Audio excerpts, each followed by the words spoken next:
Y'all could tell I'm taking this shit serious too. I got grown and sexy for y'all and shit. Y'all feel me?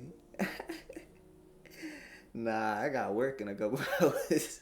Shout out to me as a youngin, cause he would be blown away at what I'm doing right now. I'm making a fucking YouTube video on a game that I gave up on multiple times for being extremely hard. They throw fucking opponents at you that's like the speed of fucking light, and my car is stuck in 2003. But it was a game that made my childhood. Like, I ain't even gonna lie to you. This, Mortal Kombat Deadly Alliance, I think I had Need for Speed Underground 2 at the time, but the disc was scratched up and it was a bootleg too. Um, and a couple of Sly Cooper as well, Sly 2 specifically. And a couple other games kind of formed, the Power Rangers unit of my childhood. And this game in particular, it holds a lot of good memories with me, you know what I mean? So I'm gonna use it as an opportunity to kind of jumpstart a new series I want to do on YouTube. So I really don't want to use it. I don't want to really call it a YouTube review. I mean, it's gonna end up turning into that anyway. But realistically speaking, it's not. This is not for me to tell you if a game is good or bad or not. I'll give my 2 piece on it, of course. But really, this is just my personal opinion and kind of a way for y'all to get to know me and what I look for in my enjoyment. You know what I mean? And kind of a breakdown, maybe some storytelling and shit like that. Really, it's just a video centralized and themed about whatever the fuck is in this corner. And today, we are talking about Need for Speed Underground, bro. Need for Speed Underground, part of an era where EA Activision fucking peaked. And they will never do these shits again. I don't know, it's something that's just locked away in that era of time. But to me, it was almost ahead of its time too. It kind of, how do I describe it? It rode on the coattail of the Fast and Furious series that was coming out around that time. I think the first Fast and Furious probably came out around like 2001, 2-ish. Hopefully I don't have my dates wrong, but yeah, once Fast and Furious came onto the scene, that whole JDM, fucking racier cars, wide body kits, that whole like underground street racing culture came to the forefront of pop culture in general, you know what I mean? At least that was where my first experience was regarding that. And now it's became a huge portion of my personality. I ain't even gonna hold you. Like, if I got $1 million today and I could only spend it all on cars, I would dead ass just buy old school JDM shit, or not even just JDM shit, but just like, how do I describe it, like sedans from like the early 2000s to like the 90s and shit like that, bro. Like, the only exotics I might have is like a Murcielago or some shit, but even then, like, that's pushing it. Like, really, I just want a Skyline. Like, a R33 Skyline, you tripping, bro. You tripping. I will fucking daily that shit every day. A little quick synopsis into, kind of the background of Need for Speed Underground. It was released on the PlayStation 2, Xbox, I think the GameCube as well. And I think a couple of handheld ports was also introduced there. We're not talking about the handheld ports, which also is a completely different game. If there is a handheld port for this game in particular, it's completely different. I haven't seen it, but it was released in November of 2003 by Electronic Arts, EA, EA Games. Challenge everything. You feel me? And this is not the EA games now that's just like, trying to make you take out a second mortgage for your Ultimate Team. No, we're not talking about that EA. We're talking about the EA that was actually competing. Like, I don't know how long EA as a company has been around, so I would love to do like a deep dive into EA as in general to see like when they started peaking with their video games and shit, because I don't know why, but EA seems like something that's outside of just video games, like Sony in a sense, but they also make like microwaves and shit. I don't know what else they was doing, but at least for me, I think around this time EA games was just everywhere. Even EA Big, like when they came out with NBA Jam. Was it NBA Jam? I think it was NBA Jam, yeah, like NBA Jam, fucking. I remember it was like the NFL Street NBA Street Series. Like they was killing it back in the day. And all of these major developers were the indie developers at the time, and they had to compete to get they names out there to get more eyes on them. So being different was at the forefront, more about being creative than being flashy. Making your game stand out. I feel like every game from the PlayStation 2 era, whether it was bad or good, was different enough to be like, oh, I can't get this taste of game anywhere else. You know, and that's the same thing with Need for Speed Underground. Like Need for Speed Underground was like the godfather of every other port that came after it. Every other iteration after it, and I'm not just talking about all the EA ones. I'm talking like Midnight Club, Juiced. The Juice series came after this too. A couple of other series came out. Oh, Tokyo Extreme Racer, dope ass game. I'm playing that shit now, and I'm gonna do another video regarding that. You know, this was a pioneer for it, in my opinion. They had a couple of games before this, which was like Need for Speed Undercover and shit like that, but it was still grounded. You know what I mean? It was still more. It was still the cops and robbers or cops and street racers gist, but it as far as customization and shit like that, that wasn't really the main focus. This game, this Need for Speed Underground, I don't know if it coined the term ricers and shit, but I'm sure something came out of it because, bro, the fucking aura farms that you can make your cars into. Then Dembow music at 2 in the morning, bro, where I used to live at. I love cars that have personality and just overall making it an art piece. You know what I mean? Like this game made that shit cool. Like you could put front bumpers, back bumpers, fucking side skirts, spoilers, and all of these things, by the way, all of these fucking parts are owned, like they're actual part manufacturers. Like we're talking like Enki, we're talking Toyo tires, we're talking I think Aero Sport or some shit like that. There's a whole bunch of licensed parts on this shit. That's crazy, bro. Like a lot of times in modern day games, they don't want to pay for the branding no more. So they make up these companies like fucking Red Rose or Rat Killer or some shit like that.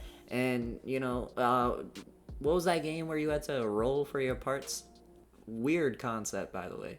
But it was one of the Need for, I think it was either Heat or the one before it, but you had to roll for parts, and none of the parts had actual names on it. I think the only parts that had names on it was the rims. Maybe the body kits too, but I think majority of them was like the Need for Speed Underground made ones. They didn't have as much like outside branding. What I'm trying to say is, bro, this game was impressive when it came to making it feel realistic. Like being able to put BBS tires on your BBS rims on your fucking Toyota Celica never felt any better, bro. And then you were able to change the colors of it as you progress through the game. You got different color palettes, so you got like matte black, you got all this extra shit, right? I think that was pretty cool. Like being able to show your personality and then having somebody, you know, your friend come over and you tried to flex your garage and shit. I remember back in the day when I first started watching YouTube, like couple of the like first early videos that I watched was just people showcasing they Need for Speed Underground garage or like their little creations and shit. To fuck, what was popping back in the day? It was like a T-Pain's Buy You a Drink was probably playing in the background. Later on in the game too, if if you somehow get past the AI, which we will talk about, you later on unlock wide body kits, which I think you get a choice of one or two. But I remember never unlocking it, but seeing it on the beginning car and wondering how the fuck do I got. I thought it was one of those like unlockable cars that you get, but nah, like later on coming back and playing the game and actually beating it. I beat it now like twice already, but unlocking it for the first time, I'm like, holy shit, they even added wide body. I didn't think wide body kits was part of the culture, and now seeing it back in 2003, it's crazy to think how far back this shit was influenced. You know what I mean? I remember the plot line for this game too was They tried. Everything just felt like you were either drugged or in the process of being drugged. Like everything was just fuzzy. You could barely see anybody's faces. I don't know how anybody was driving. Everybody was driving on Molly. You meet up with Samantha, who's like your homegirl. She's showing you around. She's showing you the ropes. Later on, she gets pissed at you for some reason. I can't remember. Later on, you end up pink slipping her car, and she comes back, and she's the one who ends up giving you the body kits. You feel me? She end up giving you the body kits. You end up meeting her, and you know you making some noise or whatever. Here comes the equivalent of the rowdy tough gang from Powerpuff Girls. I forgot what their name is, but you find them, and you know they relabel themselves as the East Siders. I'm talking shit, even though I feel like their logo design for their group is super fucking sick. And it also makes me giggle a little bit thinking that they hired somebody to do this. Be like, yeah, we're trying to make an illegal street gang, but you know we need a web designer real quick. You end up getting their attention, and they don't really like that because you know they've been on the charts, they've been top of the charts forever now, and you know they main head honcho, Mr. Eddie. You gonna find out about him. He's basically like, I wouldn't even say down, no, he's like he's dead ass like DK from Tokyo Drift, dead ass. This is Tokyo Drift before Tokyo Drift, and basically he is just ruffling your tail feathers every time you see him. And instead of punching him in the face like a normal person, you decide to make it your life goal to work up the leaderboards of these 5 different race types. I believe it is sprint, circuit, drag, drift, and then like time trials and shit. Yeah, you basically progress through the game. You're doing these races, and your whole goal is to just be Eddie's biggest thorn in his side, and it feels great. As you progress through the game, you're unlocking more body kits, you're unlocking more customization options, you're unlocking more decals, and a plethora of other things too, like magazine covers and shit like that is a major chase items. They unlock through different trials or whatever the case is, or completing the game in certain difficulties and stuff like that. I highly recommend y'all applying the plugin retro achievement if you are emulating the game. I support the game developers and stuff. Make sure you have an actual copy. But if you're emulating the game on your PC, make sure you download like retro achievement. Retro achievement just adds another dimension to the game and gives you some things to look for, because a lot of the times you end up beating these games in about like half a day. You feel me? So you might as well have some background challenges and shit. Like some of them is beating the game on hard mode and stuff like that. It's pretty fun. Anyways, yeah, you're going through all of these races. Races feel fun as fuck. Like the actual gameplay for Need for Speed Underground, it's not anything that you could rave to other people about being realistic. That is the furthest possibility from it. The best way I could describe it is, you ever played those games from like your local arcade, or like, you know, those like Dave and Buster's and shit, and it's the Fast and Furious games, and you sit down and you actually drive it and the cars feel like they on ice. That's kind of how these cars handle. I wouldn't say they're on ice. It's more like a RC car. That's the best way I could describe it. It depends on the handling too, because if you have like an RX-7 or some shit, that hoe be sliding, like that shit be on ice. But you know, like the Skyline and stuff that has a little bit more grip, it sticks to the ground. You could still have that grippier gameplay, but you could tell they kind of went in with that whole JDM underground drift everywhere you go, like just dun, dun, dun, dun, dun, dun, like, you feel me? Like they want that shit all the time. So pulling the handbrake is going to be your best friend for a majority of the races. And then in my personal opinion, my favorite race type, and I don't know if people will agree with me, but it's the drift races, mainly because it gives you the same feeling that Initial D gives you when you watch it, where it's like, how are you doing this? You're going 200 miles per hour and pulling a fucking 90-degree turn, defying every single law of physics that was discovered in the name of human history to make this turn. And yeah, like, you know, like it straight up makes you feel like you have Franklin's superpower from GTA 5 or some shit. It's dope as fuck. Whoever edited the game, whoever was focusing on the graphics, they killed it for that time.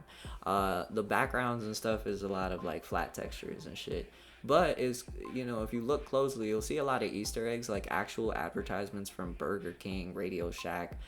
It's trippy to see, kind of, because, you know, we don't really see that in modern games nowadays. Like, but back in the day, like, I guess shit, they needed the funding, they needed the sponsorship real quick. So why not take a JPEG of the Burger King logo and put it on one of the wallpapers or something. Oh yeah, the gameplay. It's one of those games that just feels good to play. It feels fun. Like, I miss when games felt fun to play. A lot of these new racing games, like, they getting too realistic with the shit. Like, you gotta understand fucking tire pressure, all of this. Like, no, bro. You gotta brake before you get to corners and shit. Like, you gotta brake in this game too, but it don't really feel like a brake. It just feel like giving your car a gentle tap backwards so it could correct its turn. I don't know. It just felt more fun. It felt more exhilarating, and it felt more like a video game. You know what I mean? I feel like games like that should be more unrealistic. You know. I think after Carbon going into Pro Street was more of the, you know, pro scene. So they got rid of a lot of the arcadey aspects of the mechanics. So I guess, you know, it had to age with time, but I don't know. I miss hopping on and feeling like you didn't necessarily needed to be a driver or like need to know how to drive in order to have fun. You just hopped on and you just go. Especially when you get the like later performance parts and your car really starts to turn the fuck up. Why are we going so fucking fast, nigga? Yeah, what? Your shit is damn near a spaceship at that point. You better hold on for dear life, or here's a quick tip: if it gets too hard, and especially if you're playing on like the harder difficulties or even normal to an extent, the AI is bloodthirsty sharks, bro. Like, you will see them get rammed by the fucking canary. The canary. What the fuck is the canary? The fucking middle train looking thing that be taking people everywhere. Yeah. They will slam into that hoe, and you'll see them all the way back here. You'll see their thing drop on the leaderboard. Next 30 seconds, this dude got a fucking bullet power up, and he's like right behind you now. Like, you know what I mean? Some of these races really do be on your fucking, like, make you be on your toes. It feels like the Dark Souls or the Demon Souls of fucking racing games. Yo, I'm not even gonna lie to you. These AI are no joke. Do not underestimate them. Alright, there will be times that you will have to do a race perfectly in order to even have a chance of winning, and also timing out all the shortcuts and little hidden areas within the maps and shit like that. You're gonna have to look out for those, and sometimes you don't even want to take them because guess what? Maybe it's the longer route. You know what I mean? Definitely poured some dopamine into my young like, what was I, like 8, 9, 10 playing this game. Yeah, it was a blast, man. We gotta touch on the timeless fucking soundtrack of this game too. I have it pulled up here. Like, first of all, you can't tell me you play Lil Jon Get Low and don't think of your car just rolling through an empty parking lot, like an empty parking garage thing. You tell me, as soon as you hear do do do do do do da da da do, woo, 369, damn sheep, you feel me? Like, as soon as you hear that is clipped, it awakens you like the fucking Winter Soldier or some shit. I don't know, it's timeless. They knew exactly what they was doing when they picked that song for the menu music. Like, it just gets you fucking, I don't know, it gets you ready. Like, it puts you right in that mode. Then you got, of course, Keep It Coming by Nate Dogg. That was a fucking snapper right there too. And then you have like a couple of just like low-key hits. I mean, there's a lot of these artists I really haven't heard of, or, you know, really paid attention to their music that often. But after this, like, I absolutely would love to see where these people are at right now. Like, for instance, Action Radius by Junkie XL. And then you got Doomsday by The Overseer. I haven't really heard that before. Then you have some, you know, well-known names as well, like Rob Zombie, Two-Lane Blacktop, uh, Lost Prophets, Ride. Like, you have a couple of things here. Like, a lot of these songs, and saying it out in the blue, like, I don't know what songs these are, but I'm sure if I heard it in game, again, Winter Soldier, it awakens me.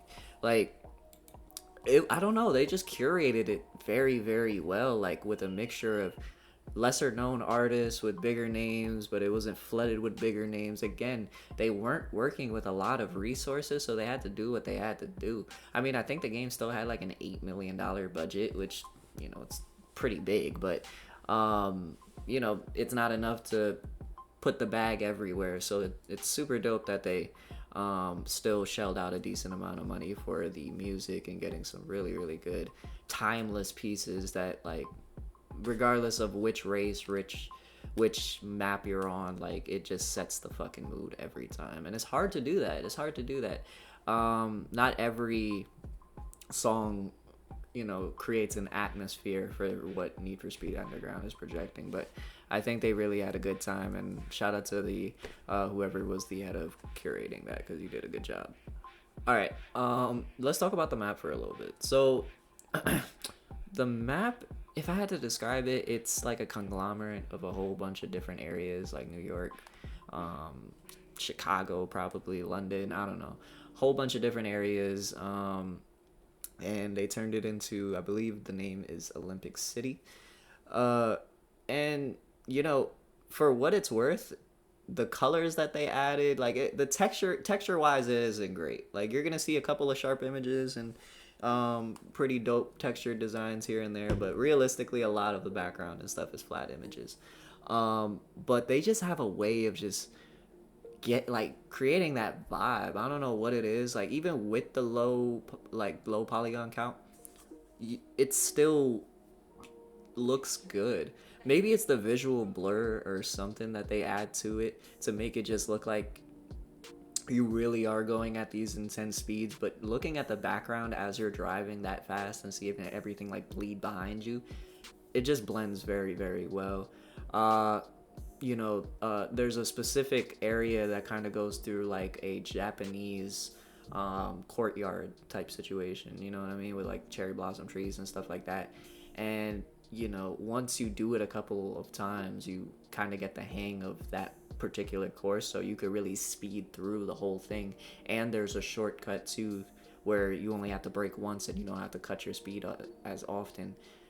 Zooming through that thing with all of like the leaves and stuff around you, the trees, especially the color grading that they did on that, absolutely superb. There's another area too that's like kind of like a Chinatown area that's just, it's one straight line, but there's a whole bunch of hills, a whole bunch of jumps that you have to, you know, hurdle over and shit.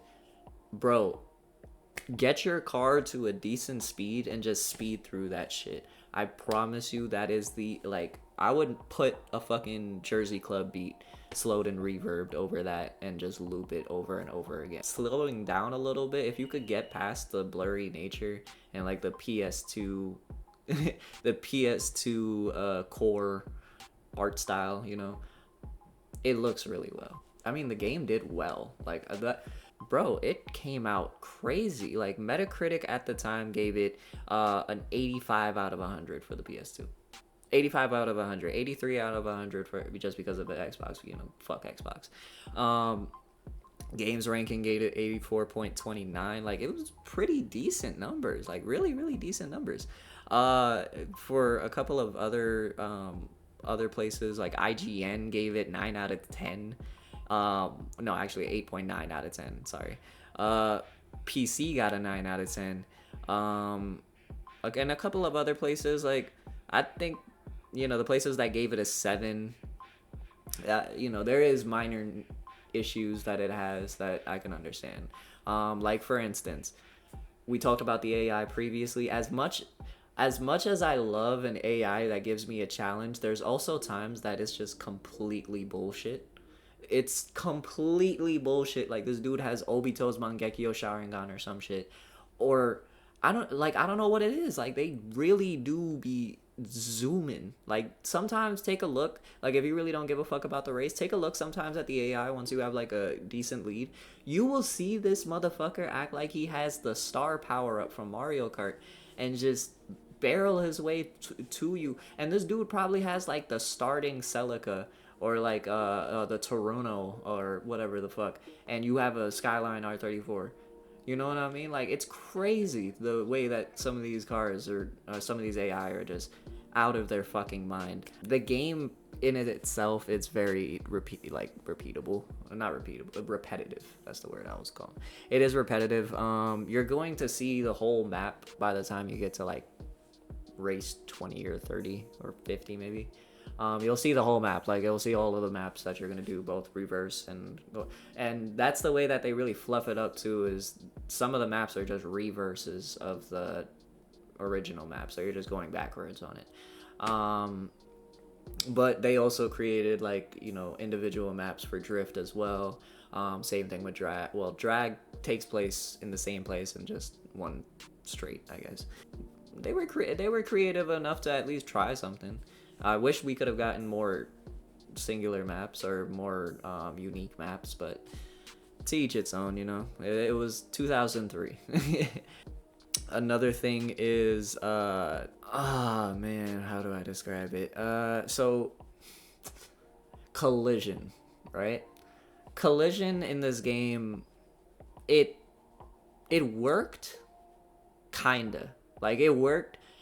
You could tell this game was made for the TVs from this era, because you probably wouldn't see the bullshit that be pulling off like on those old school TVs, because it was already a low quality ass TV anyway. You had to make out what the fuck you were seeing sometimes. But now playing on updated hardware where you can like HD qualify the fucking video and shit like that, you can see some of the bullshit that they do. Like, there is times that I don't hit anything. Like, there is nothing in front of me, and somehow my car acts like it hits a fucking wall, bro. And it's probably because like the little side mirror got touched on something. I don't know. And then you have these like trees that had to have come from like paradise or some shit, because they will not knock over. They will not knock over. You will run at that shit at 200 miles per hour. I know I'll be dead if I hit that tree. But at the same fucking time, bro, it be a tree skinnier than me, and it's stopping me in my fucking tracks. There is signs, fucking stop signs and shit, that in any other game like this, you could run through and you'll see it fucking windmill into the sky and probably decapitate somebody on the other side of the street. Not in this game, though. Not in this game. Everything is made with like the most premium cement ever. The collision is a bullshit concept. And then there's other things that you can hit, like mailboxes and stuff. Like, I don't know. But I can see there is a lot of issues with this game. There is a lot of issues. But it's issues that you could look away from sometimes, because it's just, you just gotta credit it to the time, unfortunately. You know what I mean? They were trying something new and they couldn't think of everything. So sevens make sense. Crazy, bro. Crazy. They pushed 15 million units. That's wild. It became a PlayStation bestseller. I remember they re-released it like maybe twice, because PlayStation had like 2 or 3 different colors. They had the different cover colors. One was the regular black, then there was the greatest hits, which was like black with a little bit of gray, and then it said like greatest hits, and then there was like there was another one that was like PlayStation something, and it was a red fucking, what's it called? It was like a red title or whatever. Yeah, the game did numbers, man. It became timeless so quick. Everybody and their mother who had a PS2 had this game for sure. Like it just spawned with it. One thing I can say about Need for Speed Underground is it was not scared to show its creativity. Like, it was not scared to go all the way out there.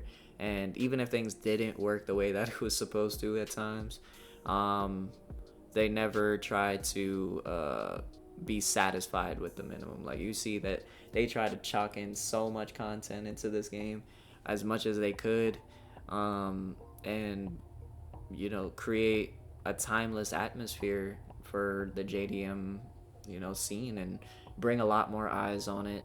EA did its big one with this. As far as like PlayStation 2 era games, I would say it definitely is probably top 10 in the system. It's kind of like peanut butter and jelly, like PlayStation 2 and Need for Speed Underground. It really goes together very, very well. Like I said, like even on Xbox too, I wasn't a big Xbox fan, but I feel like low key I saw more people with Need for Speed Most Wanted on their Xbox console. More specifically, the Xbox 360. For some reason, I always associated that. Maybe it was because Blockbuster always only ever had the Xbox 360 copy of Need for Speed Most Wanted, but this was the start of a great golden age for EA Activision racing scene, because after this they're gonna spawn a whole plethora of other timeless pieces. Need for Speed Underground 2 is great in its own mind and a great successor of this game. Then you have Need for Speed Carbon, which is my personal favorite from this era of arcade racers. Something that was more drama based, a lot more heavy into the criminal aspects of it. I liked it. It was super fun. Expect a review like kind of like this in the future too. And I think Pro Street was, no, I feel like I'm missing one. So it's Need for Speed Underground, Underground 2, Most Wanted, Carbon. Oh yeah, Most Wanted, of course. Yeah, Most Wanted is probably everyone's favorite, rightfully so though, because the game was beautifully constructed. I'm not gonna get too deep into it because I could fucking glaze that game all day, but it should hold the crown for the best Need for Speed game of all time. And yeah, and then I think Pro Street was the one that topped it all off, but probably made EA a decent chunk of money during that time. Like, it was enough to probably fund the rest of the games. I think it deserves a lot of the achievements that it has garnered over the years. Like, they garnered what is it? Just reading this quick article. Console Racing Game of the Year in 2003. And it looks like the Global Awards too at CISA. I don't know what exactly that is. And then they got the Best Driving Game for PC award in 2003 from Electric Playground. That's crazy. Like I said, it excelled in its genre. It was also a pop culture classic. A lot of music, TV shows, a lot of places just reference this game in general. For some reason, vividly, I remember like some hood movie I saw, and the dude had like a Mad Catz PS2 controller connected to his PS2, and I was like, yeah, they in the trenches. Whatever they doing, they need to get out. It was dope. I also enjoyed the community and the scene around it. Growing up, YouTube was starting to get popping around that time. I think was it YouTube like around that time that it popped up, or was it later on? Either way, whenever it came out, I remember looking up Need for Speed Underground videos for some reason, because I really like to see people's customization time lapses and stuff, where they're like customizing Underground 2 cars, Underground cars. And yeah, there would be like like I said, there would be like a Creed song or something playing. There would be people who would show like their drift records, and that really was the reason I wanted to get like super deep into drifting.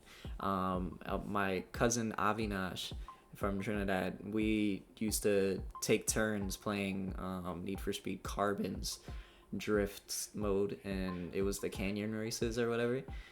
And Yeah, I just remember him pulling off these wild ass lines without touching a wall once, and then here I am, damn near about to kill myself, barreling over the cliffside. And same thing with Need for Speed Underground 1. We would go on a particular track. It's the one with I think it had like the parking lot circle thing where you got to like drift in a half circle or whatever.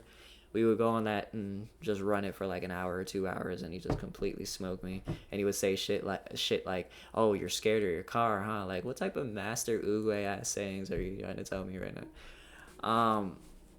Yeah, man, it's timeless. It was a timeless piece, man. All right, so y'all, we are coming up on the 44-minute mark. I'm gonna try to get this over to about an hour, so let's see what happens. Went ahead and created this tier list for y'all. Y'all can go ahead and pause and read my words of encouragement is what I would call it. Yeah, we're gonna stick with this list. I think I'm just gonna combine all the games, regardless of what console it is, onto this just as a complete list. And by the way, I'm not doing it off of specific consoles. Depending on if we're talking like Soul Calibur and then like Yoda and Darth Vader console specific, we'll take those into consideration. But I mean, just overall, I feel like this would be a really good list, and then I want to see if there's a way for me to share it with y'all, so y'all can always take a look at it. And hopefully this is just filled to the brim with God knows what I'll play over the years. But Need for Speed Underground, since this is a personal list, here's what I'll tell you. This is, like I said, the start of something special. They go on to create some wonderful, wonderful iterations of the Need for Speed series after this. But it is the bones. It is just the platform. You know what I mean? It nothing crazy to rave about. However, you have to give it its dues, because without it, like I said, a lot of things wouldn't spiral. It's a testament to the time, and I absolutely would play again. Stay tuned for this Friday. What is it? I think it would be the 5th or 6th. We're gonna be doing the final race. It is the finale. I'm waiting for y'all so y'all can see that. And yeah, overall, I think we would put this, because I know what I'm gonna put in these two here, kinda. I think it's an 8 out of 10. I think we, for the scale of video games of all time, according to Slim, of course, who is the absolute ruler of whatever this category is. Yeah, 8 out of 10. I hope I was your remedy. I hope I was your solution for your boredom. And yeah, I appreciate y'all, man. Peace.